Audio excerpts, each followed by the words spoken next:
Alors, au cours de cette nouvelle période, on va voir comment le sport a petit à petit fait sa place en éducation physique, période qui nous fera aller donc de l'après-Première Guerre mondiale jusqu'aux années 60. Donc vous pouvez constater que c'est la même période que celle qu'on a euh, utilisée dans le premier chapitre concernant la place de l'éducation physique à l'école. Donc en fait, au cours des 40 à 50 années au cours desquelles l'éducation physique acquiert petit à petit sa place dans l'institution scolaire, eh bien en parallèle, le sport acquiert petit à petit sa place en éducation physique. Donc, ce qui explique cette évolution, bien évidemment, c'est la Première Guerre mondiale. Dans les deux chapitres, la Première Guerre mondiale représente un moment de rupture qui nous fait changer d'époque. Donc, on voit ici, à travers le point du 3.1, que le sport après la Première Guerre mondiale devient un nouveau fait de société incontournable. Le sport, on l'avait vu, était une pratique minoritaire et essentiellement considérée comme bourgeoise avant la Première Guerre mondiale. La Première Guerre mondiale voit le début vraiment de la démocratisation et de la popularisation du sport. Donc on atteint en 1919 1 million de licenciés sportifs en France, ce qui entraîne l'explosion de la grande fédération qui regroupait tous ces sportifs et qui donne naissance aux multiples fédérations par sport. Donc voilà, c'est le signe de l'évolution de la pratique sportive en France. Alors pour autant, il ne faut pas non plus exagérer, le sport n'est pas un jeu d'enfant, hein, c'est ce que nous explique Pierre Arnaud. Le sport est encore considéré comme une activité qui ne concerne que les jeunes hommes en bonne santé. Les femmes sont très largement rejetées du monde sportif, elles sont obligées de s'organiser à part. Les enfants sont considérés comme n'étant pas encore suffisamment préparés pour subir la violence des exercices sportifs, et les personnes âgées, on était à une époque où elles ne sont pas non plus concernées par la pratique sportive. Donc ça explique que les progrès du sport en éducation physique vont être progressifs et vont être relatifs. Alors on va voir d'abord le côté progressif de cette entrée du sport en éducation physique. Le premier point, c'est la diminution progressive de l'âge à partir duquel un enseignant d'éducation physique est susceptible de faire du sport à ses élèves. Donc vous voyez dans le premier rectangle, finalement, trois étapes. La première étape, c'est 1925. Lorsque le sport rentre en éducation physique, il ne peut être pratiqué que pour des jeunes hommes de 18 ans. La méthode qui donne cette limite, c'est la méthode française, qui explique que les sports collectifs peuvent être considérés comme le couronnement de l'éducation physique. Donc la méthode française, c'est la méthode qui va être vraiment rendue officielle à partir des années d'après-guerre, et qui sera la méthode dominante pendant toute cette période. On verra en TD, c'est très important, que la méthode française combine d'autres méthodes qui existent déjà, notamment la méthode suédoise et la méthode naturelle. Ce sera l'objet de notre premier TD. Donc quand on parle de méthode française, on y reviendra. En fait, c'est une méthode à part entière, mais qui, finalement, combine ce qui existe par ailleurs. Donc en 1941, donc 16 ans plus tard, on a un abaissement de l'âge à partir duquel on peut pratiquer réellement le sport, c'est 16 ans. Et enfin, la libération, on tombe à 11 ans. Est-ce que ça veut dire pour autant qu'à partir de 11 ans, l'éducation physique est une éducation physique sportive? Pas du tout. La méthode française, la méthode naturelle, la méthode suédoise restent les méthodes enseignées majoritairement jusqu'à la fin des années 60. Donc le sport va faire petit à petit sa place en éducation physique, mais ça ne se fera que progressivement. Il faut vraiment attendre les années 70 pour qu'on rentre dans une éducation physique sportive, ou éducation physique et sportive, à l'image de celle qu'on connaît aujourd'hui. Pour un petit peu illustrer les résistances à l'égard de l'entrée du sport en éducation physique, vous avez cette citation d'Eugène Évêque en 1938 qui explique que d'un point de vue moral et intellectuel, la pratique du sport de compétition à l'école primaire présenterait de tels dangers que les instituteurs qui viennent d'accueillir enfin l'éducation physique sur un pied d'égalité avec l'éducation intellectuelle se refuseraient catégoriquement à laisser germer en leurs élèves cette fièvre sportive que l'école ne saurait admettre. Donc ce qui est important ici, c'est de voir que aux craintes physiques, physiologiques, eh bien, se rajoutent les craintes morales et intellectuelles. Et ce qui fait obstacle, c'est cette fièvre sportive qui est illustrée en fait par l'esprit de compétition. Donc, ce qui est intéressant avec cette citation, c'est qu'on constate que ce qui, pour les instituteurs et qui, pour beaucoup d'éducateurs, bloque l'entrée de l'éducation physique, du sport, pardon, à l'école, eh bien, c'est exactement ce qui, 30 ans plus tard, justifiera que le sport rentre à l'école, cet esprit de compétition. Donc on voit bien ici que ce qui va permettre l'entrée du sport à l'école, c'est en grande partie l'évolution du contexte culturel, l'évolution des mentalités qui, dans les années 30, ne sont pas prêtes à accepter l'esprit de compétition, les valeurs du dépassement et de la performance comme étant des valeurs éducatives, alors que ce sont exactement ces valeurs qui seront reconnues comme étant éducatives à partir des années 60-70.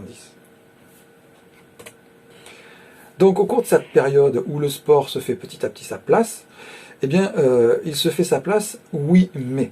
La première chose à dire, c'est que s'il se fait sa place, c'est que progressivement, on constate en fait la puissance de ces valeurs morales. Donc là, je viens de vous parler des valeurs morales qui s'opposent à l'introduction du sport. Eh bien oui, mais c'est exactement les valeurs morales aussi qui pousseront certaines personnes à penser que le sport est éducatif. Et là, on touche finalement aux opinions des différentes personnalités, c'est-à-dire que pour les mêmes valeurs, certaines personnes vont considérer que le sport est un danger, alors que d'autres vont considérer que le sport est un atout et quelque chose d'éducatif. On touche là aux conceptions tout simplement philosophiques ou politiques. Les premiers régimes à montrer la puissance du sport d'un point de vue éducatif, ce sont les régimes autoritaires, dictatoriaux. Donc c'est d'abord l'Italie de Mussolini dans les années 20, et ensuite l'Allemagne d'Hitler. Donc à ceux qui pensaient que le sport ne pouvait pas être éducatif, eh bien ces régimes montrent qu'il peut tout à fait l'être. La question est de savoir si ce sont ces valeurs-là que l'on souhaite transmettre. Tout ça est un petit peu complexe, mais vous voyez que lorsqu'on commence à rentrer dans le discours sur les valeurs, eh bien, l'analyse du sport et de ses vertus éducatives devient particulièrement complexe.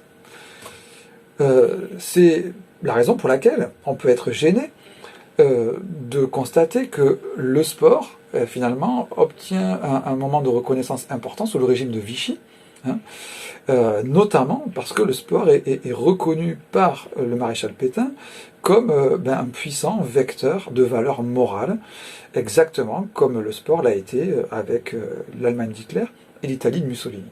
Donc c'est toujours dérangeant pour nous aujourd'hui de constater que lorsque le sport rentre à l'école, c'est en grande partie pour des raisons auxquelles nous n'adhérons pas. En tout cas, c'est ce qu'on peut espérer. Donc vous avez un rapport de Ernest Loisel, qui est un psychologue, un éducateur et un psychologue, qui écrit à Jean Borotra en 1940. Jean Borotra, c'est, pour faire simple, le responsable de l'éducation physique et du sport pendant la première période du gouvernement de Vichy. C'est le célèbre tennisman que vous connaissez sans doute. Et donc dans ce rapport, Ernest Loisel explique « Le sport présente pour la jeunesse moderne un tel attrait que vraiment nous serions coupables si nous n'utilisions pour des fins nationales et humaines une activité d'autel d'un tel dynamisme. Le sport bien dirigé, c'est de la morale en action. » Donc on voit bien que le sport qui était rejeté de l'école parce qu'on considérait qu'il ne transmettait pas les bonnes valeurs morales, eh bien peut entrer à l'école justement parce que on se met à considérer qu'il peut transmettre les bonnes valeurs morales. Donc la question est de savoir quelles sont les bonnes valeurs morales et de savoir comment les transmettre. Ce sont exactement les débats que nous avons aujourd'hui. Aujourd'hui, vous pouvez avoir des débats sans fin sur les valeurs morales du sport. Ceux qui vont vous dire que le sport ne transmet pas de valeurs morales, ceux qui vont vous dire que le sport transmet de valeurs morales. Mais dans ceux qui pensent que le sport transmet des valeurs morales, eh bien, tout le monde ne sera pas d'accord sur les valeurs morales que le sport permet de transmettre. On est là vraiment au cœur des débats éducatifs, des débats philosophiques, qui sont les débats sur lesquels un professeur de PS se doit d'être éclairé, et ici on le voit, éclairé par l'histoire. Donc toujours dans cette partie, le sport, oui mais, et pour montrer toujours cette complexité, vous avez cette citation de Maurice Baquet, « Le sport a des vertus, mais des vertus qui s'enseigne. Ou alors, il le reformule d'une autre façon, on va y revenir, le sport n'est pas éducatif en lui-même, il le devient.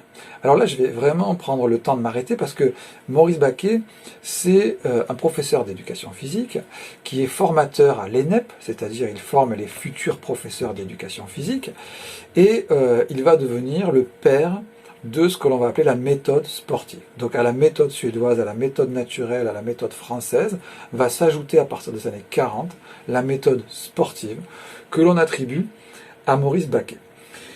Maurice Baquet, donc, c'est un personnage particulièrement important, et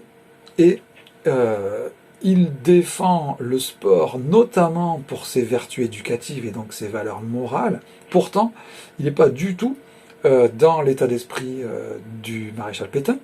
Il est militant communiste. Donc, il fait partie du parti politique qui sera le parti de la résistance, entre autres, mais fer de lance dans la résistance, et qui donc s'oppose aux visées autoritaires donc du gouvernement de l'époque.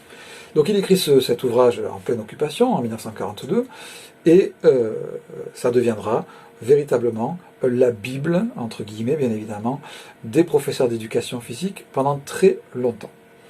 Cette citation, « Le sport a des vertus, mais des vertus qui s'enseignent, enfin le sport n'est pas éducatif en lui-même, il le devient », c'est encore aujourd'hui notre phrase clé. C'est vraiment la phrase que tout professeur d'éducation physique et tout étudiant en STAPS doit avoir en tête. Pourquoi ? Tout simplement parce qu'à travers ses propos, Maurice Baquet montre bien que il ne suffit pas de faire pratiquer une activité sportive pour qu'elle soit éducative. C'est exactement ce que je vous disais dans le premier chapitre sur la reconnaissance de l'éducation physique à l'école. Si on considère que l'éducation physique, le PS, c'est un moment d'activité physique, alors pas besoin de professeurs formés et cultivés. Par contre, lorsqu'on a conscience que il ne suffit pas de faire pratiquer, mais qu'il faut faire pratiquer d'une certaine façon, en transmettant certaines valeurs, en organisant l'activité de certaines façons, pour organiser les relations entre les individus d'une façon choisie, pour mettre en avant telle valeur plutôt que telle autre. Alors, on devient un éducateur, on devient un professeur, et on comprend que le sport n'est pas éducatif en lui-même. Il ne suffit pas de faire pratiquer le sport pour qu'il éduque. Il le devient, c'est-à-dire il faut organiser l'activité, il faut faire preuve de pédagogie, et avant de faire preuve de pédagogie, il faut avoir une réflexion didactique pour pouvoir déterminer ce que l'on veut enseigner. On ne parle pas encore à l'époque de didactique, mais c'est cette réflexion qui nous a conduit à partir des années 80 à la réflexion didactique. Donc ces propos et cet auteur sont particulièrement importants, vous devez les retenir, vous devez considérer Maurice Baquet comme vraiment un des pères fondateurs de l'éducation physique moderne et des réflexions qui nous permettent de faire la promotion de notre discipline et des professeurs qui l'enseignent.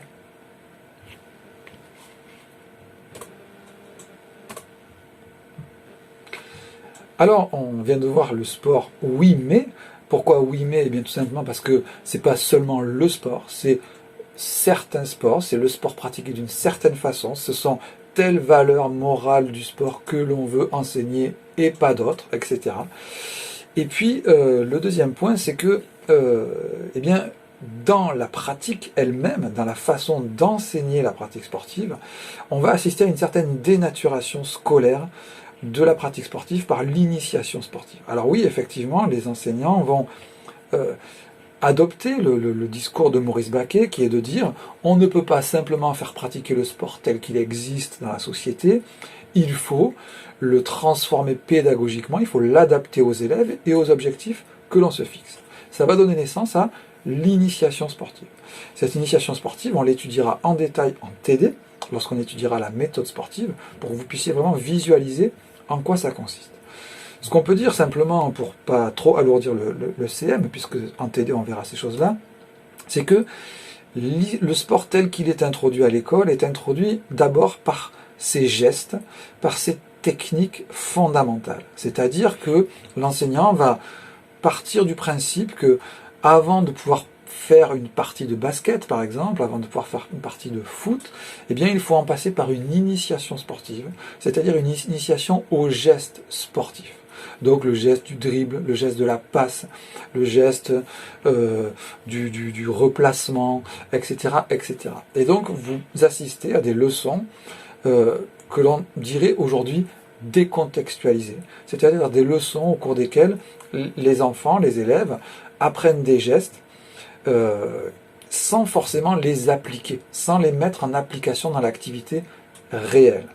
Donc on retrouve finalement une forme de formalisme, une forme d'activité analytique telle qu'on la retrouve à ce moment-là en gymnastique suédoise, qui est encore une activité enseignée en éducation physique. Donc tout ça, on le reverra en TD à travers des images pour que ça soit plus clair pour vous. Mais vous avez une citation qui résume très bien cette idée. C'est la citation de Maurice Baquet, encore une fois.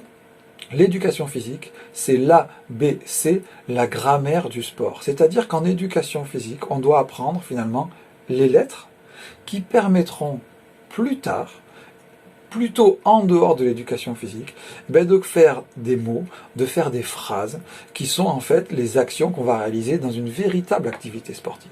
Donc vous voyez, de la même façon que en gymnastique suédoise, on considère que les mouvements sont comme des lettres qui permettent par la suite de faire des mouvements globaux, eh bien, en éducation physique, on apprend les techniques sportives comme des lettres qui ne seront mises sous forme de mots et de phrases que dans l'activité réelle, au-delà du cours d'éducation physique. Donc on arrive à la fin de cette période, et on a deux citations qui nous permettent un petit peu de résumer finalement la situation dans laquelle on se trouve à ce moment-là. Tout d'abord une citation de Pierre Arnaud, encore lui, c'est un historien que je cite extrêmement souvent parce que c'est le grand historien de l'éducation physique. Il écrit qu'à la veille des années 60, l'expression éducation physique et sportive, puisque ça y est, on parle depuis quelques années d'EPS, désigne bien la juxtaposition de deux conceptions différentes de la formation physique de la jeunesse. C'est-à-dire qu'on a éducation physique d'abord, sport ensuite. Donc ça résume bien les propos de Maurice Baquet et la philosophie de la méthode sportive qui prend de la place à ce moment-là en éducation physique. Alors ça c'est la conception des éducateurs, mais dans le grand public, et notamment dans le monde sportif, ça n'est plus accepté, ça n'est plus acceptable. Les enfants, les jeunes ont envie de vrai sport. Et le monde sportif, représenté ici par le journal L'Équipe, veut aussi que l'école propose du vrai sport, un sport qui prépare vraiment à la pratique, aux compétitions, et qui finalement permettent de préparer les futurs champions de demain. Donc dans L'Équipe, on a à la fin des années 50 et dans les années 60 des critiques très fortes à l'égard de l'éducation physique et sportive, notamment ici. Vous voyez que l'éducation physique est qualifiée de gymnastique poussiéreuse et anachronique. Il est précisé que l'éducation physique, qui devrait en quelque sorte donner aux scolaires un avant-goût du sport, semble au contraire les en détourner. Donc, on voit bien que le sport, des années 20 aux années 60, se fait petit à petit sa place à l'école, mais avec une transformation, une pédagogie, avec une réticence et des résistances qui finalement ne satisfont pas du tout le monde sportif et d'une manière générale les jeunes élèves des collèges et des lycées. On en arrive donc à la dernière partie, des années 60 aux années 2000, et on pourrait dire des années 60 à nos jours, puisqu'on est toujours finalement dans cette grande période au cours de laquelle le sport devient l'objet et le moyen premier de l'éducation physique. Donc objet et moyen premier de l'éducation physique, ce sont des termes qu'on expliquera un peu plus loin dans cette partie, mais en tout cas, tout de suite, soyez attentifs à ces deux termes, objet et moyen, qui sont vraiment essentiels pour comprendre tout le cours d'histoire de ce semestre, et pour comprendre, au-delà de ce cours d'histoire, les enjeux éducatifs, les problématiques éducatives d'hier et d'aujourd'hui. Donc tout d'abord, à partir des années 60, c'est le contexte qui évolue. Le contexte évolue rapidement. On considère qu'au cours des années 60, on a une espèce d'accélération de l'histoire, comme si les choses s'emballaient, et on a véritablement l'émergence d'une société nouvelle. On sort véritablement de l'après-Seconde Guerre mondiale et de ses traumatismes, de la reconstruction. On rentre vraiment dans ce qu'on a appelé les 30 glorieuses, avec une société nouvelle, tournée vers la compétition internationale, tournée vers le culte de la performance, une société qui rentre vraiment dans le modèle capitaliste dominant. Donc, au cours de cette période, le sport se développe énormément, on atteint les 6 millions de licenciés, et donc le sport devient associé à la modernité. C'est une société qui se veut moderne, on s'équipe dans les ménages, on achète ses premiers frigidaires, ses premiers aspirateurs, et on se met à la pratique sportive. Tout ça est symbole de modernité.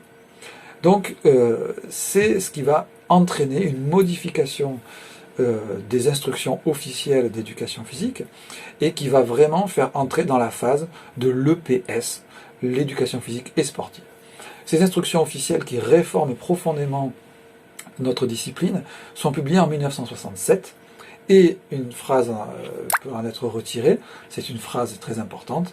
L'EPS doit se faire l'écho sur le plan éducatif de l'importance croissante du sport comme fait de civilisation. Voilà, donc le sport, ça y est, c'est plus simplement un phénomène nouveau, c'est plus un phénomène en démocratisation, c'est un fait de civilisation.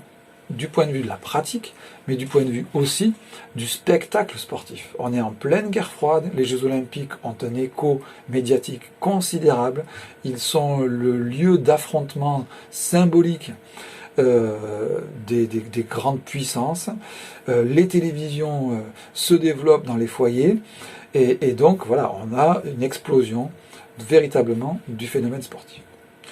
Au-delà de cette explosion d'un point de vue de la place du sport dans la société, ce qui est important à comprendre, et ce que disent les instructions officielles elles-mêmes, c'est que le sport devient en phase avec la société du point de vue de ses valeurs. Les valeurs dominantes du sport, quelles que soient les opinions à ce sujet, sont depuis l'origine les valeurs de la compétition et de la performance, du dépassement de soi, de ses propres limites. Ces valeurs sont les valeurs de la société capitaliste, libérale, moderne, que l'on soit capitaliste ou non, que l'on reconnaisse ces valeurs comme positives ou non. Voilà, c'est une société qui se tourne vers ces valeurs-là.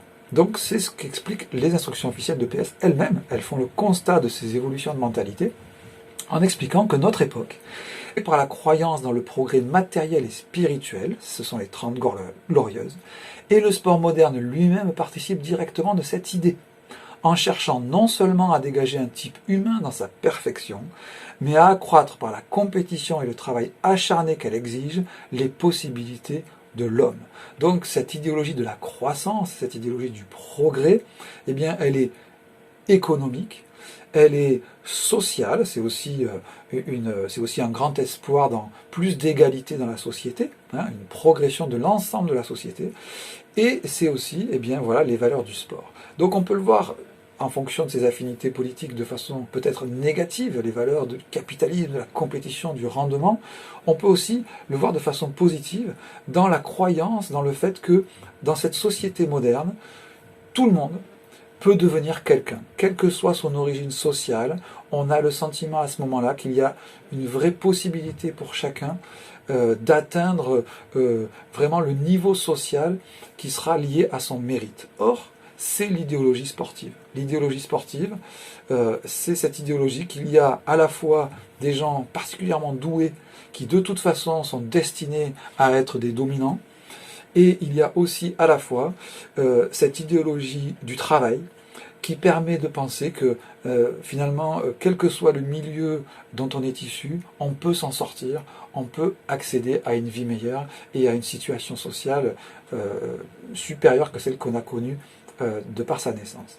Donc vous voyez que finalement, le sport va se mettre à faire presque consensus. Bien sûr, il y a toujours des critiques, mais il y a une forme de consensus social sur les vertus du sport, finalement, quelle que soit sa conception politique. Et d'ailleurs, pour vraiment vous vous convaincre de cela, vous avez les grands promoteurs du sport à l'époque, qui sont à la fois les mouvements ou les partis politiques capitalistes libéraux, mais aussi le Parti communiste, qui, pourtant étant anticapitaliste et antilibéral, fait également la promotion de la pratique sportive. Donc, au cours de cette période, le sport va prendre toute sa place en éducation physique et on peut le résumer en expliquant qu'au cours de cette période, l'éducation physique est mise au service du sport de masse et du sport de haut niveau. On considère à l'époque qu'il y a une relation pyramidale entre le sport de masse et le sport de haut niveau, à savoir que plus la pyramide sera large à la base, plus il y aura de pratiquants, plus on aura de chances d'avoir un sommet de la pyramide très très haut. Cette relation pyramidale entre le sport de masse et le sport de haut niveau a été largement remis en question depuis, mais c'est la croyance de l'époque. Donc, puisque le sport est reconnu comme étant eh bien finalement en phase avec les valeurs souhaitables pour la société et notamment pour le gouvernement de l'époque, il est logique que le sport rentre en éducation physique et soit au service du sport de masse et du sport de haut niveau. Ces deux aspects. Ça sera illustré par les propos de Maurice Herzog. Maurice Herzog, c'est le responsable de l'éducation physique et du sport. Il est haut commissaire à la jeunesse et au sport, sous la présidence du général de Gaulle. Et Maurice Herzog est un grand sportif, un grand héros national. Il a été le premier alpiniste avec son compagnon de cordée à gravir un sommet de plus de 8000 mètres. C'était l'Annapurna, c'était en 1950. Et donc, dans ces années 50, Maurice Herzog est quelqu'un qui a énormément de prestige. Donc c'est la raison essentielle pour laquelle le général de Gaulle le nomme haut commissaire à la jeunesse et au sport. Et donc Maurice Herzog va faire cette promotion de la pratique sportive dans la société et en EPS. Donc il explique que si la France doit briller à l'étranger par ses penseurs, ses savants, ses artistes, elle doit aussi rayonner grâce à ses sportifs. Les États-Unis et l'URSS l'ont déjà bien compris, et puis l'Allemagne et l'Italie auparavant aussi, dans les régimes autoritaires. Voilà, c'est le moment où la France s'y met vraiment. Il y en a marre en fait de la France des petits, de la France qui ne remporte que quelques médailles aux Jeux Olympiques. La France doit assurer sa place de grande nation économique et politique aussi sur la scène sportive. Donc c'est ce qui est expliqué par Maurice Herzog. Un pays doit être grand avant tout par la qualité de sa jeunesse, et l'on ne saurait concevoir une telle jeunesse sans idéal sportif, surtout dans la patrie de Coubertin. Alors pour illustrer ces propos et cette volonté politique, le général de Gaulle et Maurice Herzog seront les premiers à décerner des légions d'honneur à des sportifs. Cette légion d'honneur qui est une façon de récompenser d'abord un militaire pour des actes de bravoure au service de la nation, eh bien on considère que les sportifs eux-mêmes peuvent finalement mériter cette récompense qui indique qu'ils ont fait preuve de bravoure au service de la France.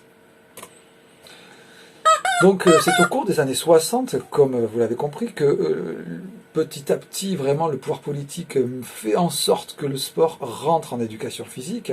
Les instructions officielles de 1967 viendront vraiment entériner ce choix. Mais ceux qui sont favorables à cette évolution anticipent un petit peu le mouvement. Et vous voyez dans la revue France Demain, la revue du ministère de la Jeunesse et des Sports, en 1966, cette affirmation qui est en fait un vœu à l'époque, mais un vœu qui va devenir finalement une réalité. Le prof de gym est mort, un nouveau prof est né qui découvre, forme et entraîne les futurs champions de demain. Donc vous voyez que lorsque l'éducation physique devient sportive, eh bien c'est pas encore tout à fait pour les raisons que nous avons adoptées aujourd'hui. C'est-à-dire qu'aujourd'hui, l'EPS ne se donne pas pour finalité de découvrir, former et entraîner les futurs champions de demain. Si elle peut y participer, c'est très bien, mais c'est pas son objectif essentiel. Donc vous voyez que c'est pas parce que l'éducation physique devient sportive qu'elle devient pour autant l'EPS que l'on connaît aujourd'hui. Il va y avoir quand même du temps qui va s'écouler, des objectifs qui vont changer, des façons d'enseigner le sport à l'école qui vont évoluer les unes après les autres. Ce qui devient donc essentiel à comprendre maintenant, c'est cette notion de objet et moyen de l'éducation physique. Lorsque le sport est objet de l'éducation physique, ça veut dire que eh bien, l'objectif de l'éducation physique est d'enseigner le sport. J'enseigne le basket pour que mes élèves connaissent le basket et soient bons en basket. C'est un objet d'enseignement. C'est illustré par les propos de Pierre Mazot, qui est secrétaire d'État à la jeunesse et au sport dans les années 70, qui explique que son premier souci, c'est que le goût du sport soit pris dès l'âge de la table de multiplication. Donc il s'agit, en éducation physique, d'enseigner le sport pour faire connaître le sport, donner le goût du sport, faire progresser en sport. C'est exactement la conception qu'avait Joseph Comiti, dont on a parlé dans le premier chapitre, qui, en créant les centres d'animation sportive en 1972, se donne pour objectif de faire de l'animation sportive au plus grand nombre. Et donc, le sport est un objet d'enseignement qui se suffit en lui-même. Et donc, on n'est pas du tout sur la conception de Maurice Baquet, selon lequel le sport ne serait pas éducatif en lui-même, mais qu'il le deviendrait. On est bien là ici sur l'idée que le sport est éducatif en lui-même. Je fais pratiquer une activité sportive et donc j'éduque parce que je fais connaître, je fais découvrir cette activité sportive. Les professeurs d'éducation physique, eux, vont quand même voir les choses différemment. Et ils vont voir les choses différemment parce qu'ils sont des éducateurs et parce qu'ils veulent défendre aussi la spécificité de leur métier et de leurs compétences. Et donc, le discours qui va se développer, c'est aussi que le sport n'est pas qu'un objet, mais aussi un moyen d'enseignement. C'est-à-dire que lorsque j'utilise une activité sportive, je ne l'utilise pas seulement pour la faire connaître et pour faire progresser les élèves dans cette activité sportive, j'utilise cette activité sportive pour éduquer, pour transmettre des compétences, pour transmettre des valeurs qui serviront bien au-delà de la pratique elle-même. Là, on est sur un moyen d'enseignement. Donc, dans les années 70, les profs qui disent ça ne sont pas les premiers à le faire, puisque lorsqu'il s'agissait d'utiliser le sport pour enseigner des valeurs morales, on était déjà sur un sport moyen d'enseignement, puisque c'est-à-dire un sport qui ne sert pas forcément à être bon dans ce sport, mais qui sert à transmettre des valeurs qui serviront dans la société, dans la vie. Maintenant, à partir des années 70, le travail va se porter sur le fait de savoir comment est-ce qu'on transforme les activités sportives, comment est-ce qu'on les adapte aux différents élèves, aux différentes époques de la scolarité, aux différents objectifs qu'on se fixe, pour que ces activités soient à la fois objets et moyens d'enseignement.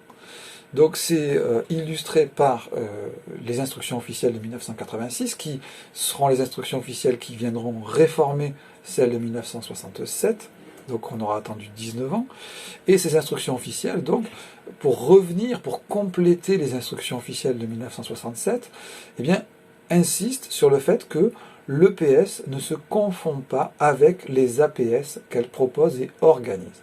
C'est-à-dire que déjà, on insiste sur le terme APS, c'est un terme qui apparaît dès 1967, activité physique et sportive, qui précise bien qu'en EPS, on ne fait pas que du sport, on utilise le sport parmi d'autres activités, sinon on ne dirait pas APS, on dirait sport, ou on dirait AS, activité sportive.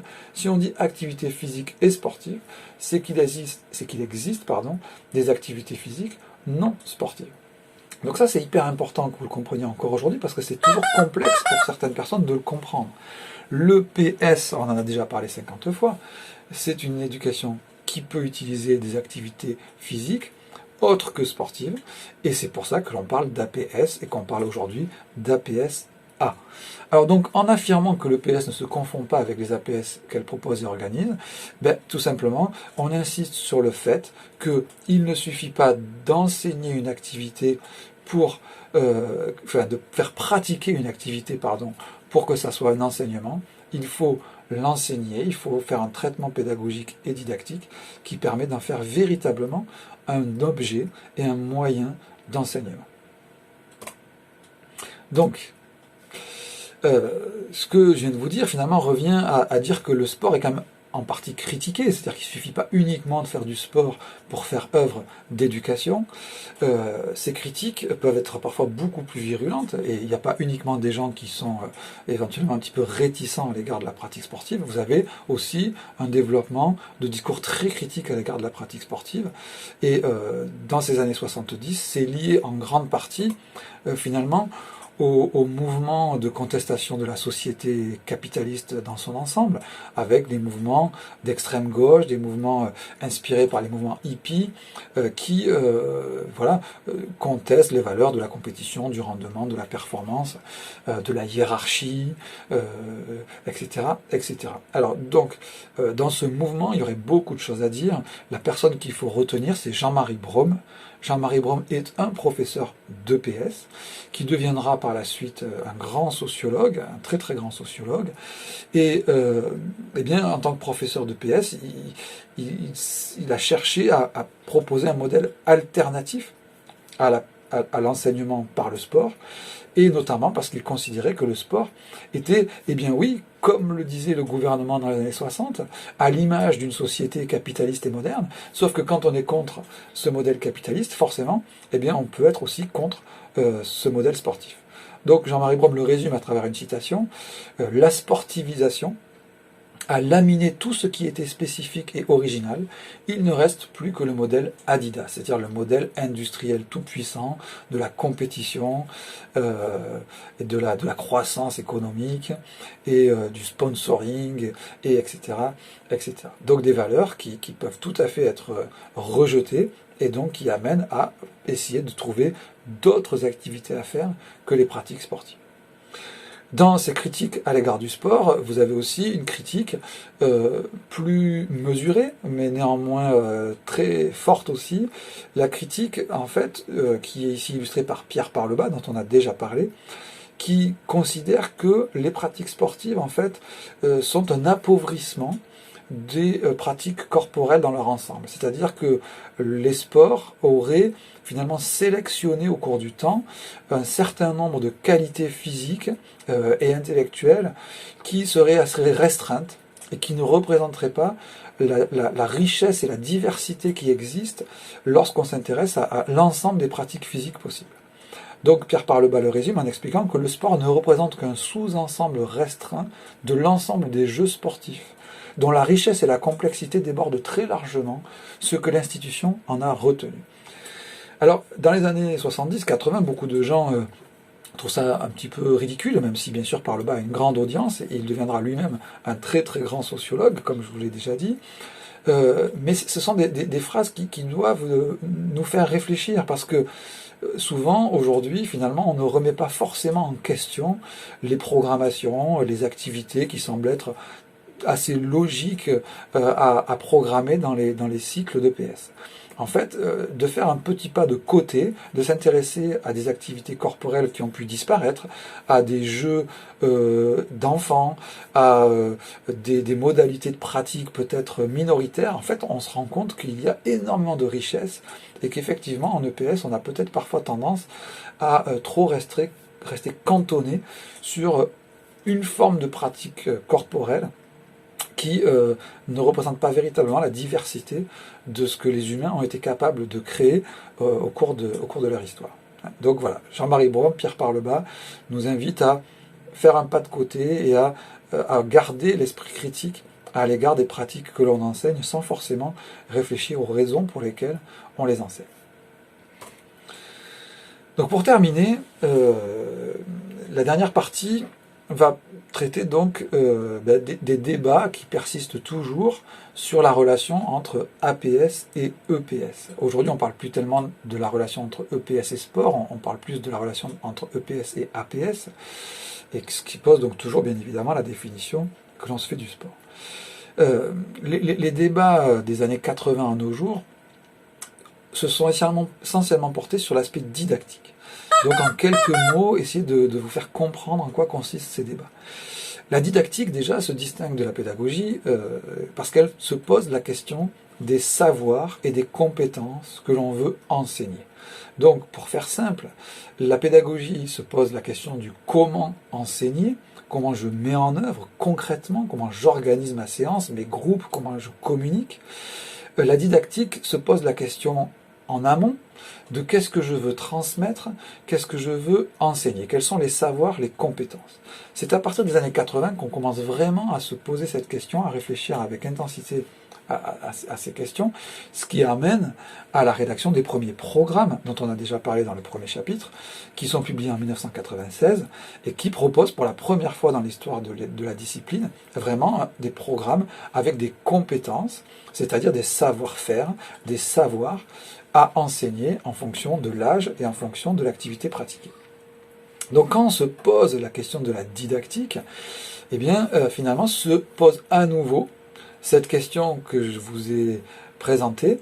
Est-ce que les activités que l'on utilise sont des objets d'enseignement avant tout, ou est-ce que ce sont des moyens d'enseignement? Les savoirs que j'enseigne en EPS sont-ils des savoirs spécifiques à l'activité que j'enseigne, ou sont-ils des savoirs plus généraux qui sont finalement des savoirs vraiment de l'EPS?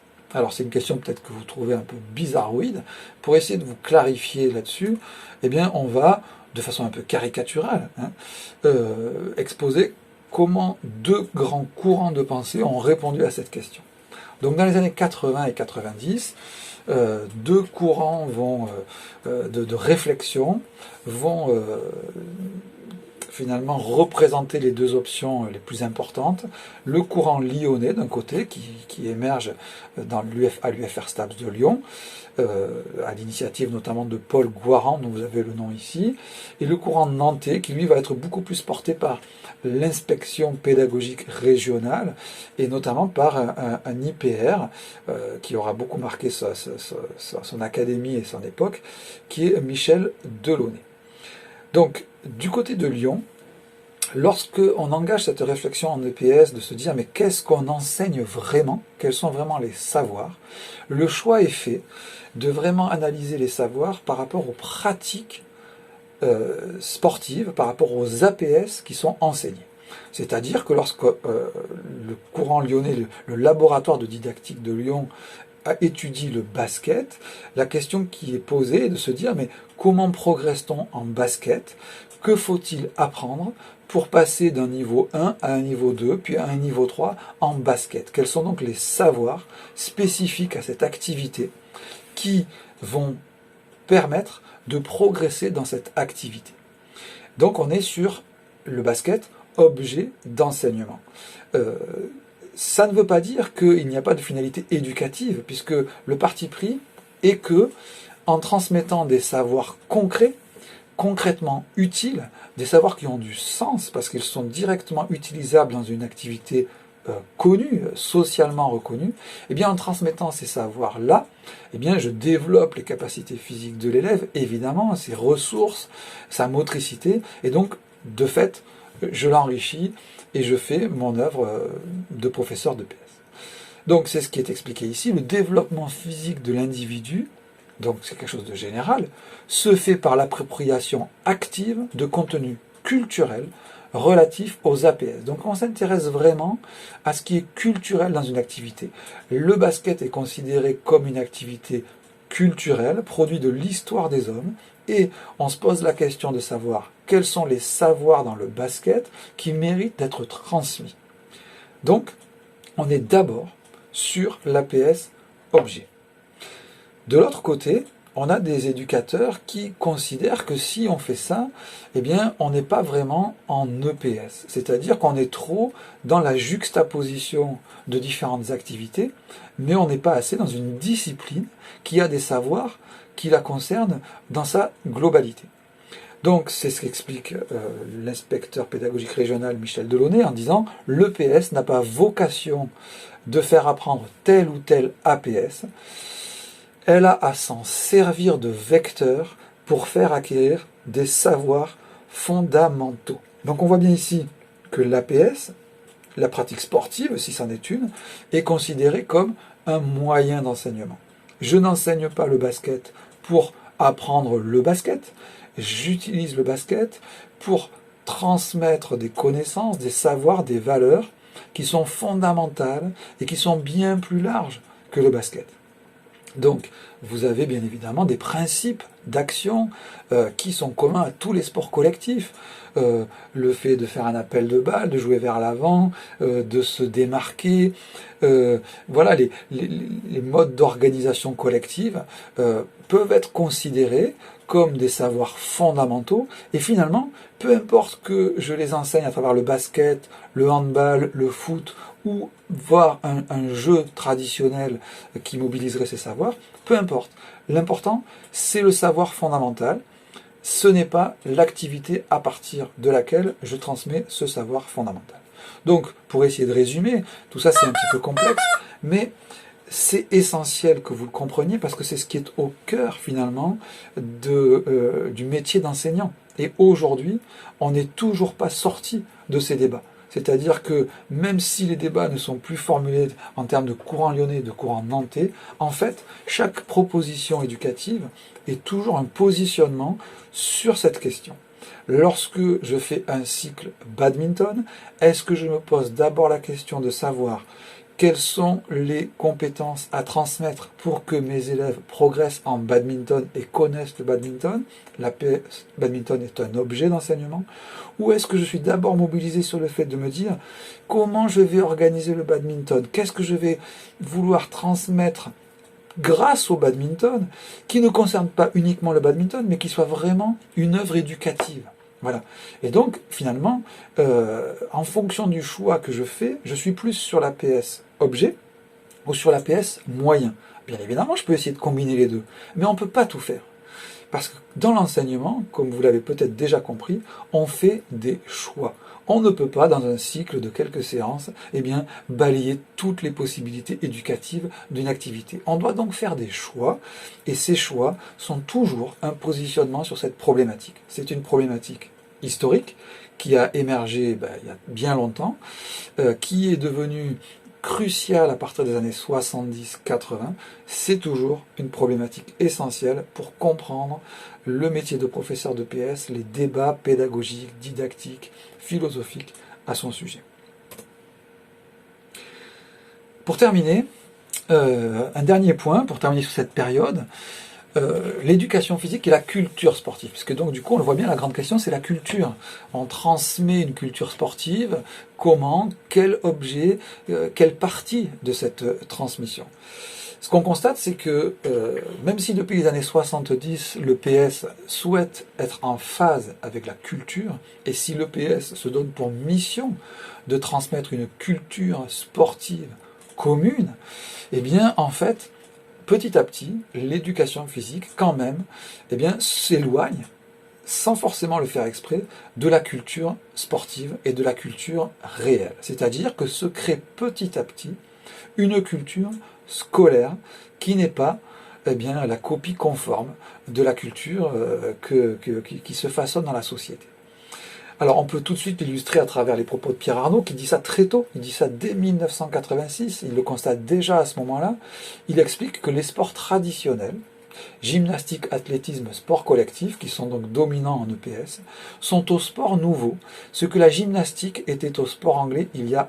Donc ce qu'il veut dire par là, c'est que finalement, assez rapidement, après être devenue sportive, l'éducation physique commence déjà à se détacher de la réelle culture sportive. Les sports nouveaux dans les années 80 sont les sports de pleine nature, les sports de plein air, qui ne sont pas encore réellement enseignés dans les collèges et lycées, pour des raisons matérielles, pour des raisons de compétences des enseignants, pour des raisons de freins intellectuels, tout simplement, de crainte. Et donc, on a tout un mouvement de sport de pleine nature, de sport d'entretien, de sport urbain, qui se développe à partir des années 80, mais qui va tarder à rentrer en éducation physique. C'est toujours la situation actuelle. Aujourd'hui, vous avez en éducation physique des activités qui sont dominantes, qui ne le sont plus du tout dans la société. L'athlétisme, par exemple, est une activité qui est en perte de vitesse, ou en tout cas qui a un nombre de pratiquants et de licenciés relativement limité. alors que c'est toujours une activité parfaitement dominante en EPS. Si vous prenez l'exemple du badminton, le badminton est-il le sport de raquette le plus pratiqué dans notre société? Pas du tout. Il est pratiqué énormément dans l'enseignement parce qu'il est pratique, parce qu'il est éducatif, parce qu'il est très intéressant, mais il n'est pas choisi parce qu'il a une représentativité culturelle réelle. D'accord? Donc il faut toujours aussi avoir en tête le fait que dans les débats actuels sur la place que doit prendre une activité en éducation physique, il y a la question de sa représentativité culturelle, et cette représentativité culturelle, il faut rester l'esprit éveillé, parce que elle peut évoluer, elle peut ne plus être ce qu'elle était, et l'éducation physique tarde parfois à se mettre en phase avec la société. Alors pour terminer, pour conclure sur ce cours, du prof de gym au prof de sport, une évolution des pratiques et ou des définitions. Eh bien oui, pour résumer tout simplement, on était des profs de gym, on est devenu des profs d'éducation physique, on est devenu des profs d'EPS, et aujourd'hui on est, pour la plupart de nos élèves, des profs de sport. Alors, ça veut dire quoi? Est-ce que ça veut dire qu'on est passé d'un enseignement de la gymnastique à un enseignement du sport? Oui, évidemment. Mais c'est pas si simple que ça. Parce que si on faisait faire aujourd'hui de la gymnastique suédoise à nos élèves, ils appelleraient ça du sport. La preuve, c'est que la gymnastique suédoise existe toujours dans notre société, qu'elle a donné naissance à de multiples formes de fitness, et que quand les gens font ces activités-là, ils disent faire du sport. Donc, cette évolution qui nous fait passer du prof de gym au prof de sport, c'est pas uniquement une évolution des pratiques, c'est aussi une évolution des définitions. C'est-à-dire qu'il y a un siècle, pour la majorité des gens dans la société, le sport n'était qu'une forme de pratique physique. Une forme de pratique physique bien spécifique et qui notamment, comme on l'a vu, faisait peur à de nombreuses personnes. Aujourd'hui, le sport est considéré, depuis les années 80, comme étant finalement toute forme de pratique physique. C'est pourquoi, finalement, au-delà de l'évolution des pratiques enseignantes, il y a aussi une évolution des définitions. Alors, moi, je voudrais terminer là-dessus pour vous dire qu'encore une fois, si vous ne comprenez pas que la définition du sport a changé au cours du XXe siècle, alors vous ne pouvez rien comprendre à l'histoire de l'éducation physique. Voilà.